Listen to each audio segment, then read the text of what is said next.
Gene Dumont. Hey there, thanks for sticking with us. Texas Tech trying for their second win over a top 25 team this week after taking down number 14 Iowa State on Wednesday and looking for their fourth true road win in the Tubby Smith era. But it won't be easy as the Red Raiders are in Waco taking on number 21 Baylor in the first. Tech going with the alley-oop. Zach Smith with the Baduka dunk. Tech leads 11-4. Next possession now, Aaron Ross drives baseline, then finds Justin Gray for the corner ball. 3-ball. Tech leading 14-4. Later in the first, here comes Baylor. Torian Prince with the three of his own. That would give Baylor the 32-30 lead, but Tech would lead 33-32 at the half. And in the second half, it would be all Tech. Justin Gray, all up in your grill, Al Freeman. That three puts Tech up 13.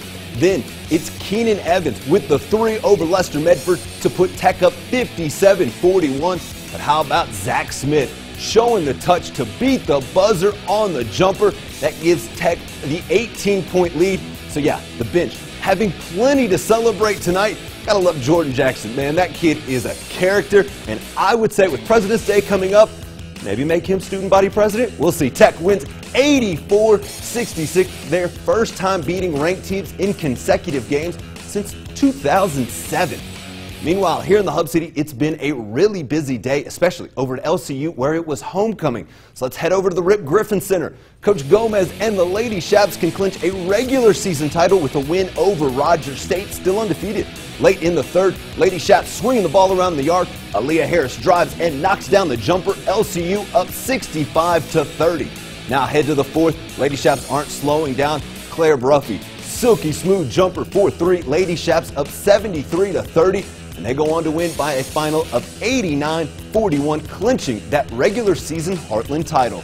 The men, meanwhile, trying to stay in the race for a title. So when you're trying to win that title, what do? You go to the big man. Isaac Cardona uses the hook shot to score. That puts LCU up 5-0. Rogers State, though, trying to get going. They're going to use the pick and pop right there to get Jalen Sharp open at the top of the key. LCU still leading 8-2, though. But the Twin Towers of LCU wouldn't quit. This time it's Smyers' Brennan Fowler. He uses the hook shot of his own to put LCU up 12-4, and the Shaps go on to win 99-70. Meanwhile, the baseball Shaps hosting New Mexico Highlands. Shaps already have 6 on the board in the bottom of the first, and his bases loaded. It's Hunter McFall. He's up to the plate, knocks it hard in the gap, giving Jaime Bustamante and Brent Stewart plenty of time to cross home. And while he's going to sit safely at first base, that caps off an 8-run first inning. Now on the defensive end, Jeelam Blanchett gets the K, striking out New Mexico Highlands' Dalton Drury. The pace of the game really slowing down on both ends and becoming more of a defensive battle. But the Shaps go on to score 2 more. New Mexico Highlands gets 1 in, and the Shaps take the game 10-1. But it wasn't just LCU and Tech in action today. We had plenty of high school ball being played. Let's start on the hardwood with Trinity Christian finishing off their regular season. A matchup of top 25 teams as the number 8 Running Lions welcome 23rd ranked Grapevine Faith to the Lions Den. Grapevine came out firing in the first. Bo Williams cashes in from deep to put Grapevine up 7-5. But them Lions can run, boy. In transition, Jordan Brandon finds Alec Ewald for the land. Lions up 13-12. Later in the first, Brandon just doing work. Hits the step-back jumper and one. Lions go on to win 65-39. Next up, they will start postseason play. And speaking of postseason play, the 3-time defending state champ Lady Lions trying to go into the postseason with some momentum of their own, and they get it in bunches. Fourth quarter, Kara Cowan 4-3. Lady Lions lead 88-31. Yeah. Later in the fourth, they weren't done. In transition, Ashton Duncan gets the layup. The Lady Lions coast by Grapevine in this one by a final of 99-33. Great day to be a Trinity Christian Lion. Now let's finish off with some tennis. Cooper head coach Tim Siegel back in the saddle. Always good to see.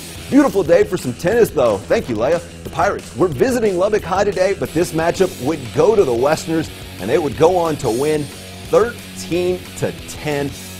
Great day out there. So many W's across the board for the Hub City teams. Always a good thing to see. We'll never complain. No, and everyone looked like amazing playing too. Like it was those highlights were basically, they gave us great highlights. They worked hard. Absolutely. They made my job easy. At Texas Tech, really showing what they were in the beginning of the season, and they could be dangerous. They're still on the bubble for that NCAA tournament. It'll be an interesting rest of the season to watch, absolutely. for sure. You got Oklahoma coming to town on Wednesday. That'll be a good one. All right.